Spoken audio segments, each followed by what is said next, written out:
Program Director here at NCSL. And I just wanted to note that we will be posting today's webinar and presentations on our website, and we'll be sending you a link out shortly, most likely within the next few days. I also wanted to advise our participants that they are welcome to ask questions at any time, and they can type those into the question box in the right-hand side of your screen, and we will be answering those at the end of the presentations. Today, our moderator will be Representative Tom Sloan from Kansas. Representative Sloan is serving his 11th term in the Kansas House of Representatives. He is the chairman of the Vision 2020 Committee, the legislature's Long-Range Planning Committee. He's also on the Energy and Utilities, Local Government, and Agricultural and Natural Resources Budget Committees. He has served as chairman of 2 discussion groups on the electric transmission issues at the Federal Energy Regulatory Commission, and is the only state legislative member of the U.S. Department of Energy's 30-member Electricity Advisory Committee. He also serves on NCSL's Energy Supply Task Force. So let's welcome Representative Sloan. Thank you, Glenn, and thank you for those of you who are joining the webinar. I anticipate that you'll find it interesting, and hopefully you'll have a number of questions that you'll pose, as Glenn said, by typing in the messages. In today's webinar, we'll focus on how consumers and their investment choices in technologies like rooftop solar and such introduce new challenges to the electric grid by creating variability in the system and two-way energy flows between the customer and the utility, as well as the traditional utility to customer. These technologies, known as transactive energy systems, allow energy users to become energy producers and increase energy efficiency, renewable energy, and demand response through the customer choices. And they are largely outside the control of the utility or the traditional regulatory process. We'll have 2 speakers today on this topic. First, we have Mark Knight of CGI Utilities, and he's the former chairman of the Gridwise Architecture Council. Mark is chairman emeritus and a current member in good standing of the Gridwise Architecture Council. It's a group formed by the U.S. Department of Energy to promote and enable interoperability among the many entities that interact with the nation's electric power system. Highly technical in sounding, but in reality, it's to develop, in effect, the rules of the road through which customers, utilities, vendors, suppliers, everybody can interact and have interoperability or that compatibility. Mr. Knight is an executive consultant within the Utility Solutions Group at CGI, an experienced consultant with experience of many years. His background includes distribution, transmission, metering, systems integration, deregulation, smart grid, interoperability, asset management, and risk management. He's one of the authors of GUX, or the Gridwise Architecture Council's Transactive Energy Framework. Welcome, Mark. Thanks, Tom.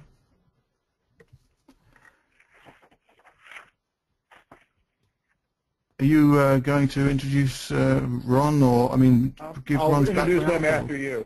Okay. Oh, hello everybody. I'm going to recap some of what Tom's covered, but the thing is, over the last decade or so, the use of demand response and other flexible distributed resources for market efficiency and grid reliability has grown dramatically, and what it's done is brought customers into a broader participation in their power delivery ecosystem. Federal and state policy objectives also point to an important future role for customers' loads, generation, and storage in the management of what is becoming an increasingly non-traditional and more unpredictable power system, or as some of us like to say, less deterministic and more stochastic.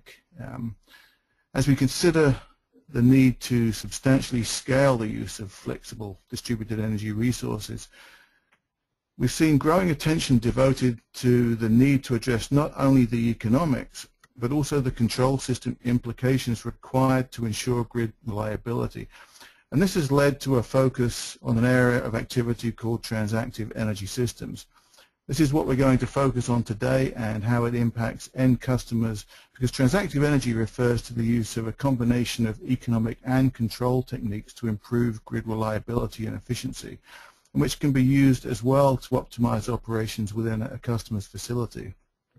About a year ago, a draft Transactive Energy Framework was published by the Gridwise Architecture Council for comment, and which resulted in the publication of a final version just a few weeks ago. This document was developed to provide context for identifying and discussing the development and application of this approach, its associated business and policy implications. Representative Sloan, Dr. Melton, and myself, all members of the Gridwise Architecture Council, as Tom may have mentioned in his introduction. So I wanted to just briefly provide you with a quick bit of background about what the Council is and what we do. As Tom said, it was formed by the US Department of Energy back in May 2004 to promote and enable interoperability.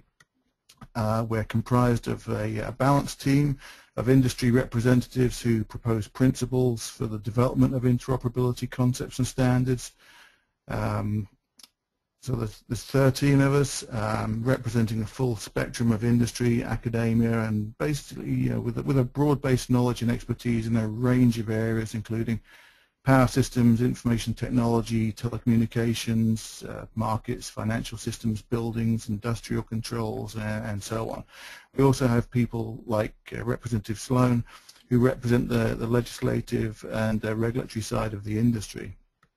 As Tom said, I served as the GWAC chair for the previous 2 years and stepped down last month, although I'm still an active council member. But we're not a design team and we're not a standards-making body. The reason I mention that is that our role is to help identify areas for standardization and new approaches. So you won't see us addressing implementation issues at all. We leave that implementation to the people that build systems. But what we do, and I think we do it well, is to look at the road ahead and raise awareness and provide concepts to help and advance and develop ideas for the industry. We outline a philosophy of inter-system operation that preserves the freedom for individuals and companies to innovate, design, implement, maintain their organization's portion of the electric system, or at least that's what we try to do. We're doing outreach at the moment to talk about transactive energy with various groups, and the National Conference of State Legislators is one such key organization, and Representative Sloan has been helping to reach out and promote the concept of transactive energy to organizations such as yours, which is why we're here today. But because we don't address implementation, you're not going to hear us talk about or explore the actual cost of building transactive energy systems or who pays for them. But like implementing any type of asset or system or doing any work, it costs money. The bigger question that was raised at a recent conference on transactive energy is, who will pay if we do not implement these kinds of systems? That may sound a bit dramatic, but in a mega complex system of systems that's been described as the most complex machine on the planet, which was designed to be operated in real time by centralized systems, can we really not afford to integrate these distributed systems? So that's really the challenges that we've been looking at inside the Gridwise Architecture Council. They're also some of the reasons why we're trying to communicate the importance of getting these devices to work together. And this year, one of the key things that we're working on is actually developing a decision makers checklist. And the intent of that is to help regulatory, utility, and service provider decision makers evaluate options such as capital asset investments or new information technology opportunities to determine whether they conform to the principles and attributes that encapsulate transactive energy. And as we get further through this work, it would be good to have some of your members involved in a review capacity potentially, certainly if there's any interest in doing so, to provide feedback to us, which I think would provide a lot of value to us. And finally, for anybody that wants another good overview of this topic, the California Public Utilities Commission published a market survey / white paper in October 2014 entitled Transactive Energy, a Surreal Vision or a Necessary and Feasible Solution to Grid Problems. For those that want the Cliff Notes version, it concludes by stating that we should move forward cautiously and with more research and possibly pilot projects. It also includes some case studies at the end of that in an appendix, and one of the case studies in there is the one that Ron Melton is involved with in the Pacific Northwest with PNNL. And with that segue, it's back to Tom to introduce Ron. Thank you, Mark. And for our participants, don't forget that if you have a question, you can type it in the box on the right. And this webinar is being recorded, so if you missed something or want to revisit it, you'll be able to do so again. Our second speaker today is Ron Melton of the Pacific Northwest National Laboratory. He's the director of the Patel-led Pacific Northwest Smart Grid Demonstration Project, the administrator of the GridWise Architecture Council, and team lead for electricity infrastructure integration at the Pacific Northwest National Lab, or PNNL. He has over 30 years of experience applying computer technology to engineering and scientific problems.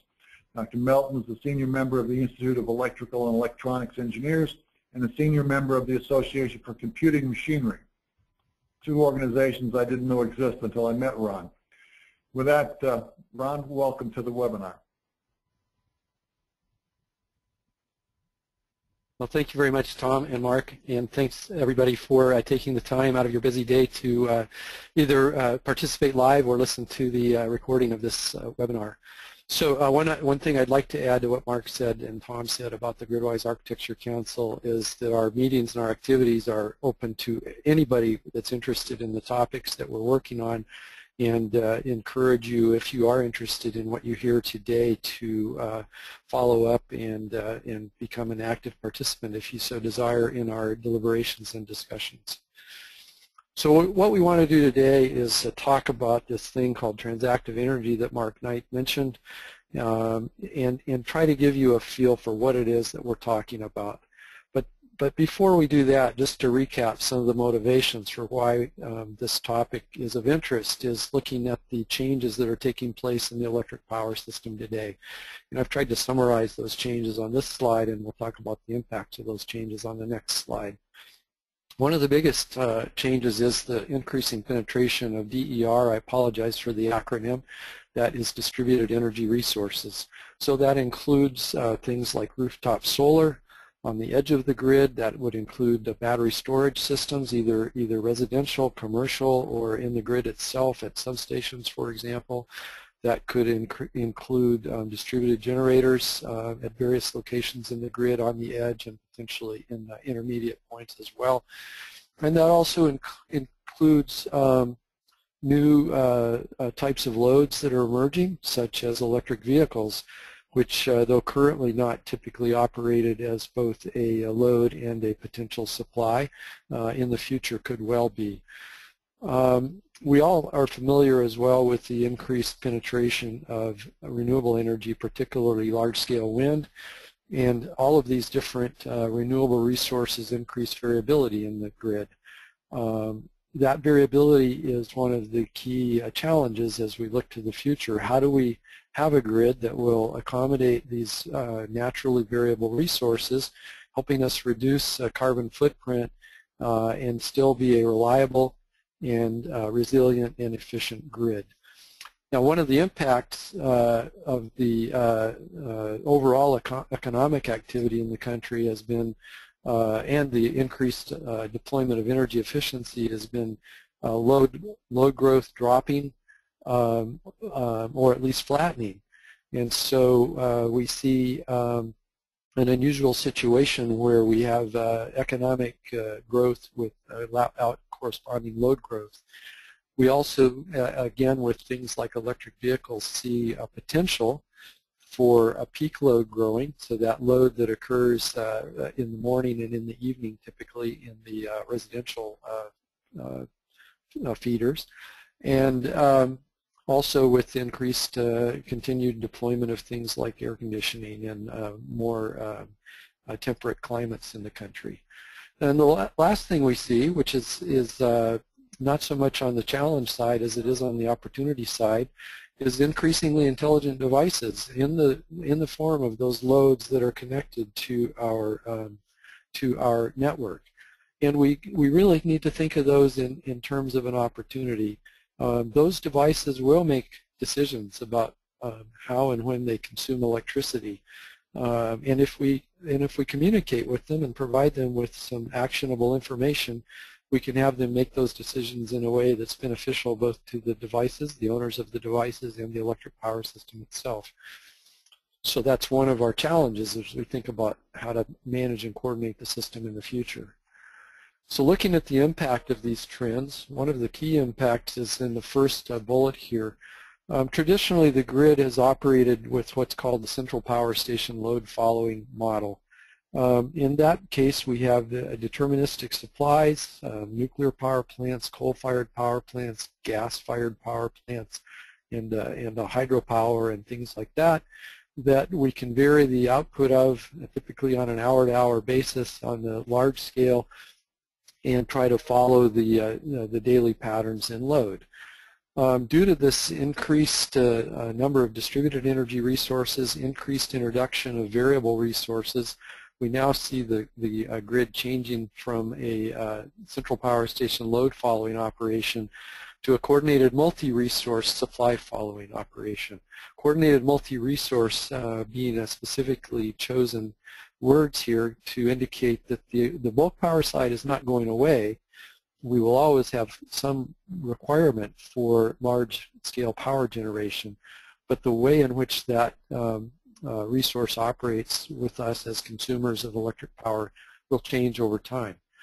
We see as a result of the increasing penetration of distributed energy resources, particularly rooftop solar in areas such as Southern California, some dramatic changes in load patterns. Historically, the load is always consuming, and the net load is always a consumption of electricity. And now we see with analysis by the California Independent System Operator, CAISO, opportunity within the next few years of the net load being positive. In other words, in the middle of the day, through the combined effects of rooftop solar and possibly wind, producing more electricity than anybody is prepared to consume. And then at the same time, in particular with the solar drop-off as the sun sets, some huge ramps, as we call them, changes in requirements for power generation, where we would go from net positive load to a consumptive load with huge swings in that change of multiple gigawatts. Very difficult problem to manage without thinking about different ways to operate the system. And finally, our real challenge is how do we effectively engage all these moving parts, all these loads, all these potential smaller scale supplies and resources to maintain or even improve our system reliability and efficiency, because at the end of the day, that's what we all want, is a reliable and efficient system such as we've grown accustomed to over the years. So Transactive Systems is one of the approaches that we have envisioned for engaging this diverse set of active parts. And the notion of the Transactive Systems, as Mark Knight mentioned, is a convergence of control of the electric power system, or coordination perhaps is a better term in this case, and doing that through introducing economic constructs along with our engineering constructs.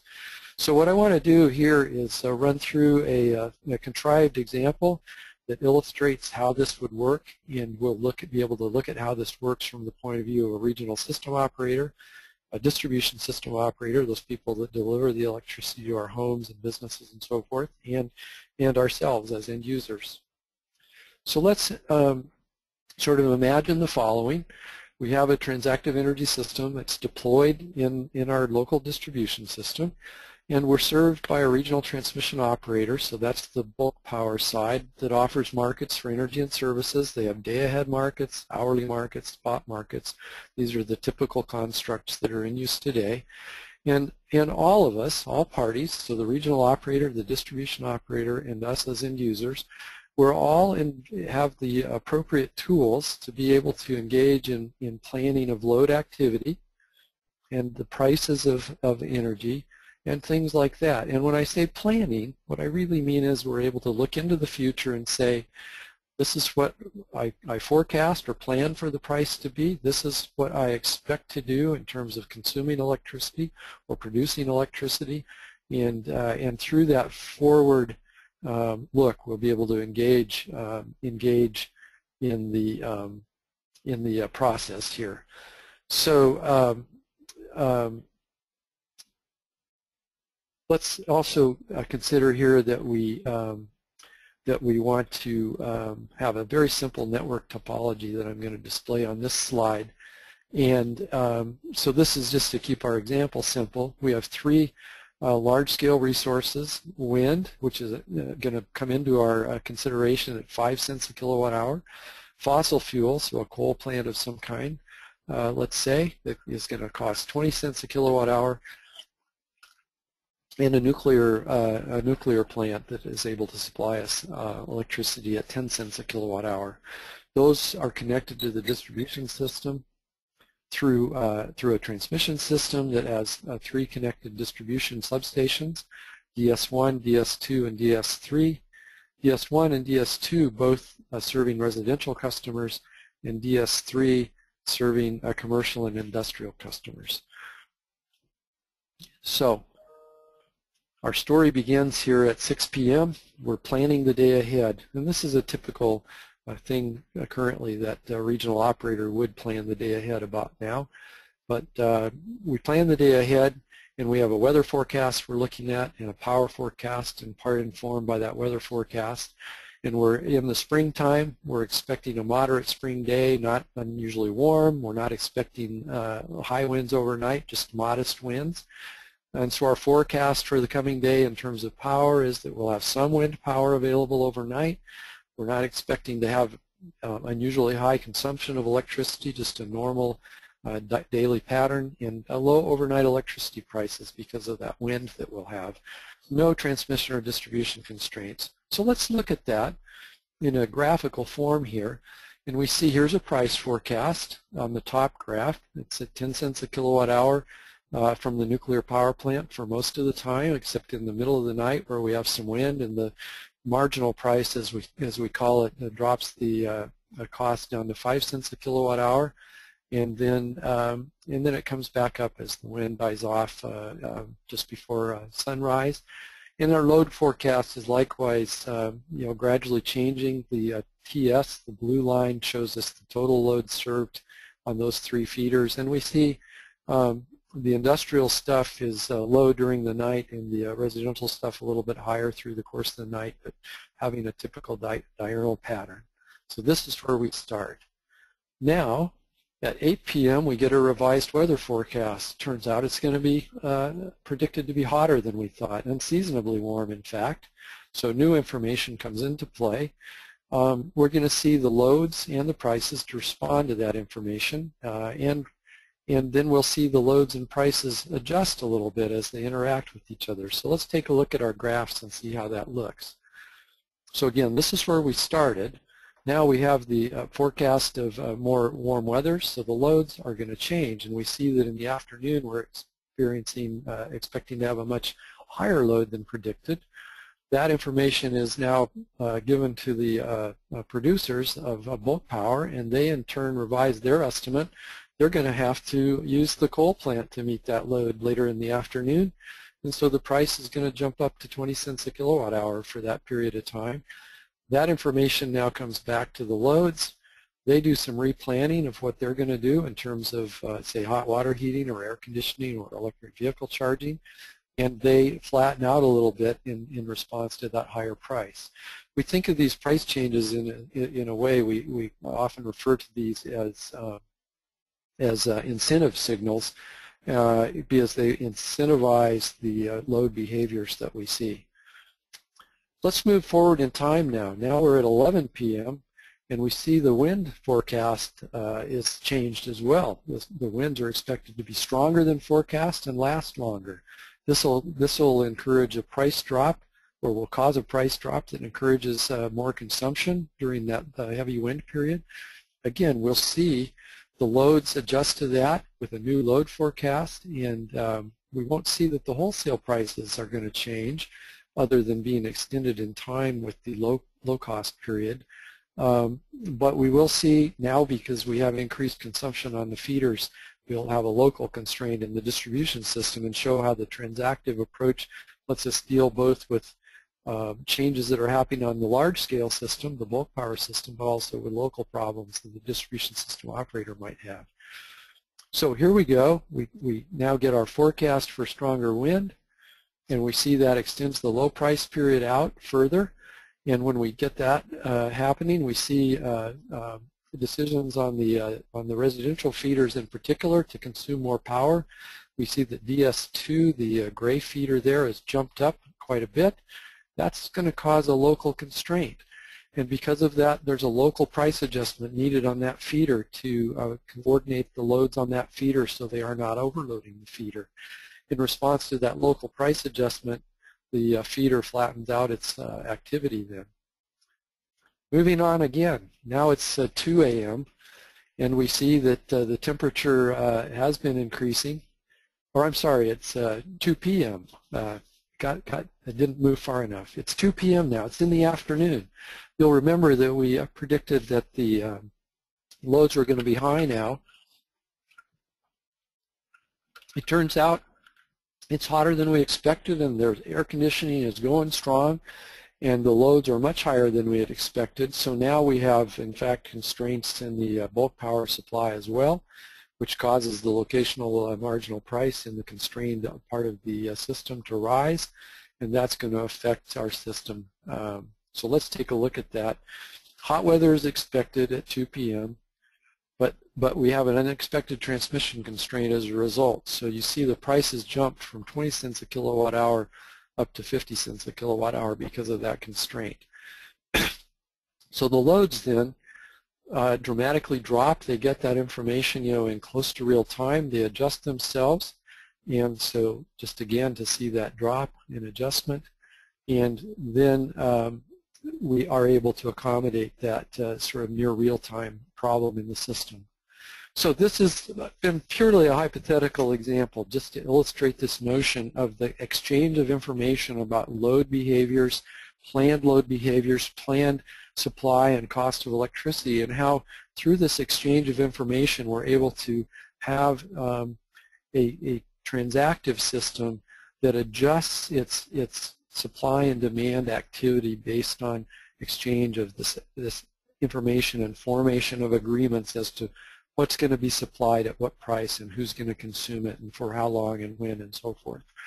This exchange of information is a way to enable us to do the critical task of engaging all of the elements in the system and helping them be an active part of a well-managed system.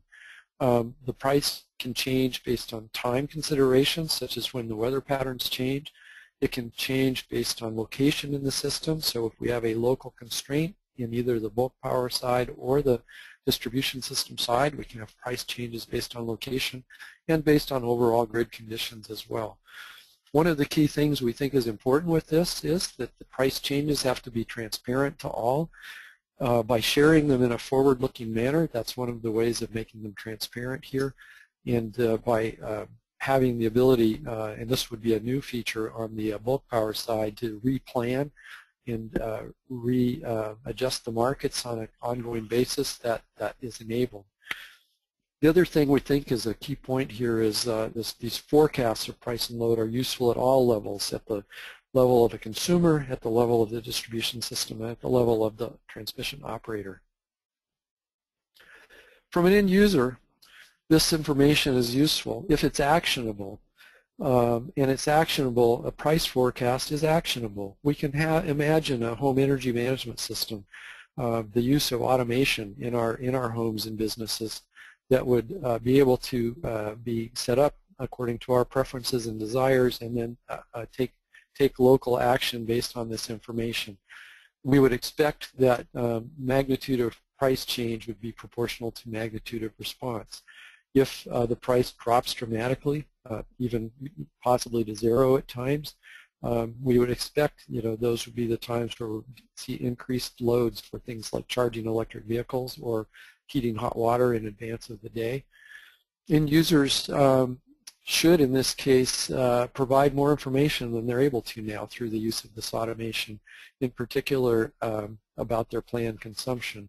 But we also need to recognize that all end users will not be the same, and we need to be able to accommodate diversity in the customers and enable them to be able to be most cost-effective and efficient customer they can for their own benefit, and also by being rewarded for being that customer to be an actively engaged part of the power system of the future. From the distribution point of view, this gives the distribution system operator tools it needs to coordinate responses of end users.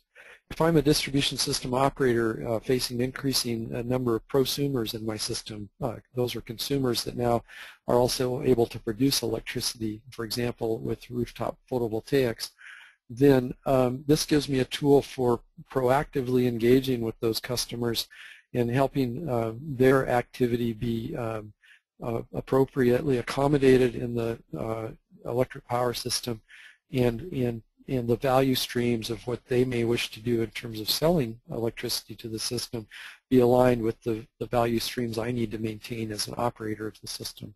And for both of us to be able to be engaged in responding to needs of the bulk power system.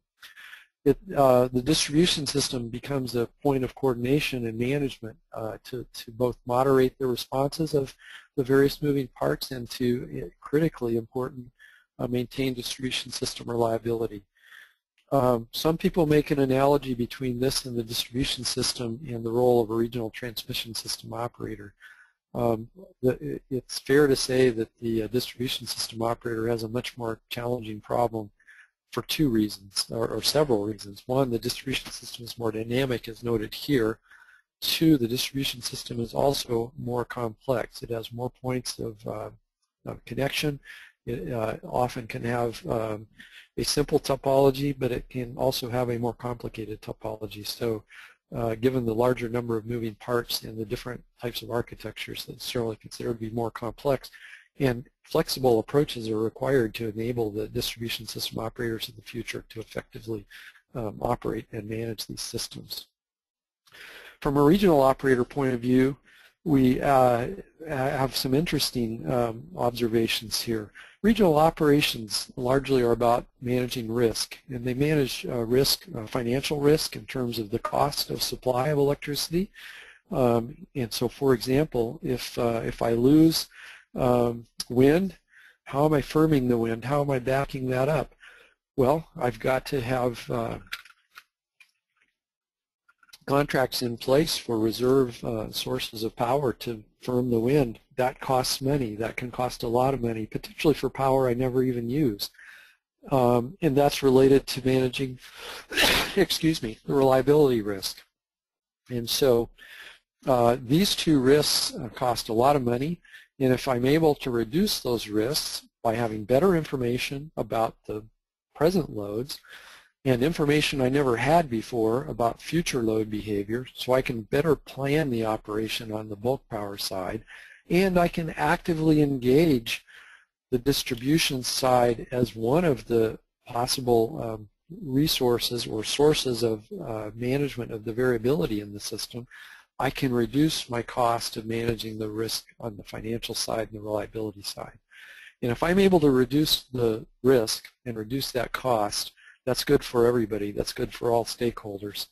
And although Mark mentioned that we aren't really prepared to comment on specifically how much would it cost to implement a given transactive energy system in a given utility, we can comment that this ability to supply a lower cost risk management on the bulk power side could in principle free up funds that are currently being spent managing that risk to help pay for modernization of the power system to implement some of these ideas. So I mentioned before that on the Gridwise Architecture Council, we welcome all parties who are interested in the work we're doing and invite them to the table to join us in the discussions. The sitting council members, such as Mark and Tom, in the end are the ones whose names are attributed to the work of the council as we create various documents, although we certainly do recognize others that contribute to them. But we welcome all, and I would encourage you to look at our website, gridwiseac.org, where you can access the Transactive Interview Framework document that Mark Knight mentioned. You can also keep up to date on our meetings and activities, and you can also, of course, contact me if you have questions. This material, I want to say, was created by myself, David Forfia, who is the new chairman of the Gridwise Architecture Council, following in Mark's footsteps, and Dr. David Holmberg from the National Institute of Standards and Technology. So with that, I am done with the formal presentation, and well, I think I'll turn it back to Mark and Tom to see what comments they might want to make to help close the formal part, and then we'll move into the question and answer. So Tom, I think you wanted to say something. I do, and this has been a relatively high-level technical presentation on what transactive energy is and can do and may become. So why should state legislators care? The lights still come on when we throw the switch. The utilities are responsible for reliability. Why pay attention to this issue as we go forward? And largely because the rules that we have in place now to govern the electric system's operation will have to change. As customers increasingly have the capability of self-generating and, even more importantly, being able to interact with their utility on whether they're buying power or selling power, how they respond to signals to curtail power, to avoid brownouts or blackouts. All of these things become more possible as we get apps on smartphones. The challenges then become to the grid system reliability. How do we keep the power on ultimately as responsibility shifts from being totally with the utility, which is largely in a regulated environment, to one in which there are all these additional players, formerly called customers. So as we're looking at the two-way communications between the customer and the utility, we also have to add in communications between customers. If you have a utility that says we have customers that need to reduce their energy consumption because the peak load is exceeding our generation capability, the issue might be, does every customer have to reduce its load? Or if you have something like a strip mall anchored by a grocery store, and most grocery stores have backup generation to keep the freezers from failing if there's a power outage, well, maybe they provide power then to the other entities in that strip mall, the dress shop, the donut shop, what have you. Does that then, from a legislative and regulatory perspective, make that grocery store a public utility subject to regulation? Or is it one of those things that's just sort of hidden behind the veil of the electricity total load for the utility decreases, but customers are not necessarily having to curtail their operations in the same manner?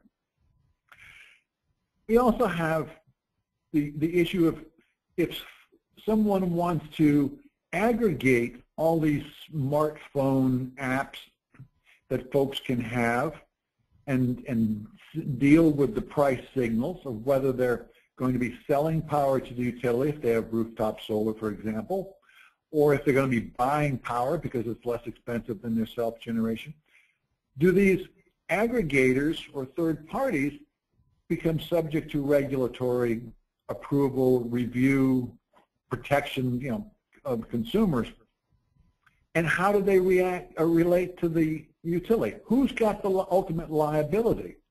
Those are legislative issues that we're going to have to face, because that customer is going to expect that the lights will always be on. They will expect that if they're selling power, they'll always be paid. They will expect that if there's a cloud goes over and their solar system isn't generating full need, that the utility is going to be there to back it up instantaneously. So how do we deal with an electric utility now being a provider of last resort? And how does a utility monetize that? Again, those are issues that legislators will have to confront, because we're the ones that set the parameters or the rules by which our regulators and utilities work. And with that, turn it over to Glenn and see what we have for questions. Hey, Tom, before Glenn takes it, let me add one thing to your comments. This is Ron Melton again. There's one other aspect that I think may be important for state legislators to consider. We've typically managed our electric power system on the retail side with at the state level, state by state by state. We have over 50 regulatory jurisdictions in the United States. Once you start counting the District of Columbia, Puerto Rico, and so forth, there's over 50 different ones. One of the things that's being observed today with these changes in the system that are taking place is a need for greater regional coordination of the system across state lines. So this potentially creates challenges for us with respect to our regulatory and legislative activities that I think individual states are going to need to consider how they cooperate with their neighbors and look at regional solutions to some of these problems. And this will only be enhanced if the EPA 111D air quality regulations proceed as currently envisioned, because as power plants are shut down because they can't cost effectively be retrofitted to meet the clean air standards, then those little microgrids in our neighborhoods, from the rooftop solar or the ground source heat pumps or the use of hot water devices to transfer energy or store energy, all of these become larger players in keeping the grid operating. And again, it goes back down to legislators are going to have to understand how technology options, how customer interaction options, how customer communication options are going to play into keeping the utilities viable, the lights on, the heat on, and customers happy. Well, great. Thanks so much to Representative Sloan and Mark and Ron for providing us with this background on this. Obviously, what we see is a developing and significant issue that policymakers will be dealing with. I wanted to now get to questions and also remind folks that they're welcome to ask questions in the chat box there. And I also want to remind you that we will be posting the webinar and presentation slides online, and we'll let you know when those are available. So one of the questions we had that came in was there was a mention of a project that state legislators could become involved in, and that was related to Mark's comments. And what were some of the approaches, or also I'm assuming staff as well, to help advise on some of the publications that will be developed or outreach materials? So yeah, go ahead, Mark. Yeah, so I'd be happy to take that one. I had a couple of comments I wanted to make as well. Yeah, just before I answer that question, though, and just to Tom's example of the grocery store and the concept of a neighborhood microgrid that he mentioned, we saw a pilot project at a conference recently which involved, it was from Europe, but it was a smart street where one person's appliance, like the dishwasher, could be using power from somebody else's rooftop, and the whole thing is optimized to work together. And one of the things that Tom and I have been discussing in a recent email exchange is the fact that the more that these devices penetrate the system, the more changes that occur, the faster the impacts are going to be seen, because not only will these devices be able to impact the system directly, but they'll be able to interact with each other. And it's the interaction, really, as Tom pointed out, that's really where we need to consider how we deal with that from a policy perspective. And that's really why we're trying to reach out and get people thinking about this now. And so one of the things I mentioned in my introduction was in the past the Architecture Council had produced a document for interoperability called a decision makers checklist, which had some overview of the context of interoperability, but then some detailed questions that people involved in implementing systems could ask to kind of gauge the suitability from an interoperability perspective of projects they were considering. It was a very well received document. I think it was helpful for regulators as well. So from a joint regulatory and legislative perspective, we thought something similar from a transactive energy perspective would be very helpful. So we're working on that this year. We're in the very early stages right now, but with policymakers being one of the key audiences for this document, it would be really good to have feedback from the target audience as we go through development. Obviously, we need to get some material developed before we have anything to review, but one of the early things that we realize we would like to get is some kind of informal policy review group and try and engage active legislators, regulators, and members of their staff in providing feedback in the document as we go through developing it, to make sure that it's useful and helpful, which is what we really intend. Great, thanks. We do have another question here, and I think this relates to consumer price signals and how they interact in this in a more distributed or a more transactive grid. But I think it's also relating to the question is really how will a consumer receive a price signal, but also how will they interact with this in a transactive way, since there's obviously some desire. I think many consumers don't really want to be highly active in managing their energy, just kind of the set it and forget it mentality, as opposed to having a constant kind of participatory approach in their energy management. So I guess the question is really how it might work for customers that either want to be active or those that don't want to be active at all. Yes, let me handle that. And I've heard that question phrased a little bit more combatively, in the sense of, well, what are you trying to tell me, that all of the customers have to become energy day traders? That's not going to happen. And the answer is right. That isn't going to happen. There will be a few customers who are early adopters of technology who may be very interested and follow these things on their smartphone, but most people will want to have very much a set it forget it type of approach.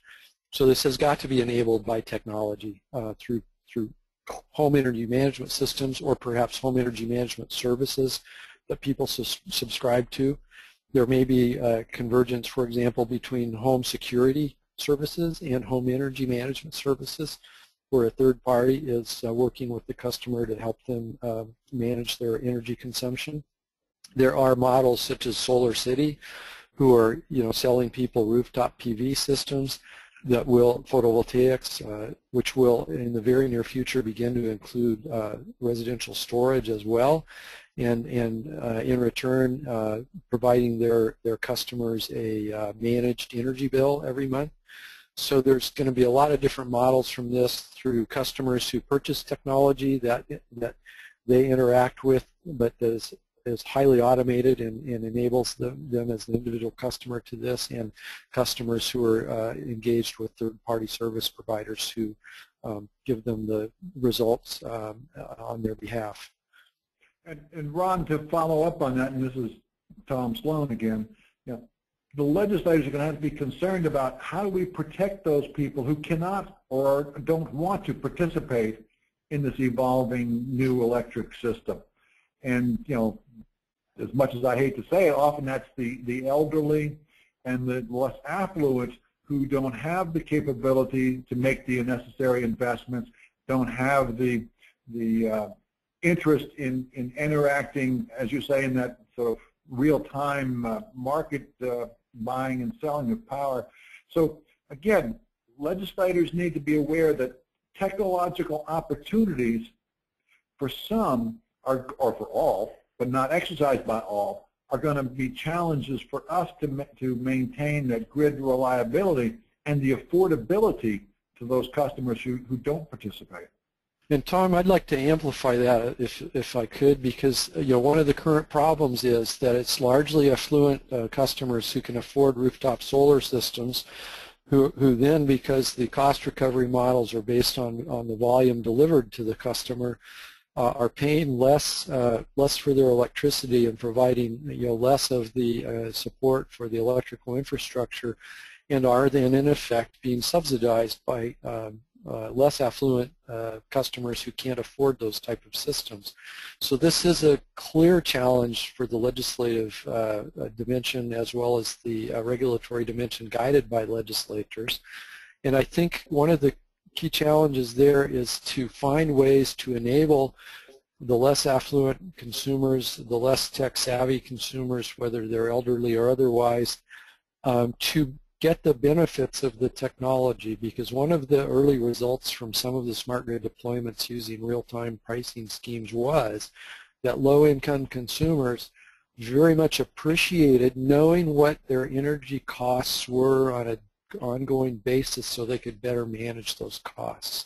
So there's opportunity for true benefit here to less affluent consumers if we only take the time to understand how to enable that to happen. Thanks. We have another question here, and this would apply to, I think, both.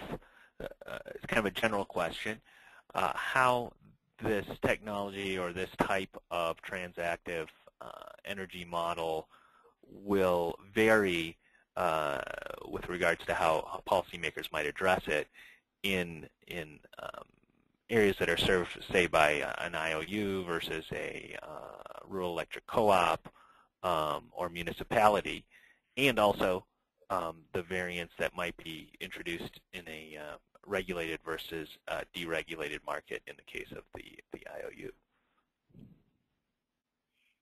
Well, this is Representative Tom Sloan, and I'll take the first shot at it. This is going to be like many technological advances, starting in urban areas. And that's where you have the concentration of resources, dollars, technology experts, and just sheer numbers of customers.